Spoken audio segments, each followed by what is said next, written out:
Assalamu alaikum masu kallon mu tare da sauraron mu, barkanku da zuwa wannan tasha tamu mai suna Real Time TVs. Kannywood da Nollywood masana'antun shirya fina-finai da suka fi kowanne girma a Najeriya. To amma menene bambanci a tsakaninsu? To a yau za mu kawo muku cikakken bayani. Nollywood ta fara ne a shekara ta 1990 a inda aka fara yin fina-finai da yaren Turanci. Kuma ta zama ta biyu mafi girma a duk faɗin duniya bayan masana'antar Bollywood da ke ƙasar Indiya. Kannywood kuma ta fara ne a shekara ta 1999 wato a jihar Kano, inda ta fi mai da hankali wajen yin fina-finai da harshen Hausa.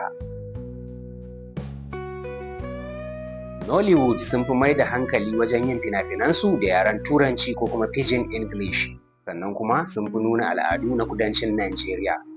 Kannywood kuwa sun fi amfani da harshen Hausa wajen yin fina-finansu, tare da nuna al'adun arewacin Najeriya da kuma darussa na zamantakewa yau da kullum da kuma addini.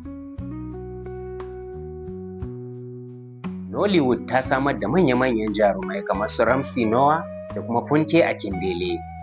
A ɗaya ɓangaren ita kuma Kannywood ta samar da manya-manyan jarumai irin su Ali Nuhu, Rahama Sadau da kuma Adam A. Zango. Masana'antar Nollywood ta samu karɓuwa sosai a faɗin duniya, musamman a ƙasashe irin su Amerika da kuma Burtaniya.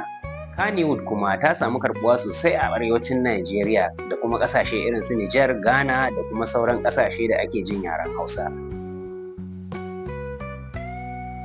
Nollywood na samar da biliyoyin kuɗi a fina-finansu ta hanyar shigar da su Netflix. Kannywood kuwa duk da ba su da manyan kuɗaɗe irin wanda Nollywood suke da shi, to suna da kuma amma makallata masu tarin yawa, musamman a makwabtan ƙasashe.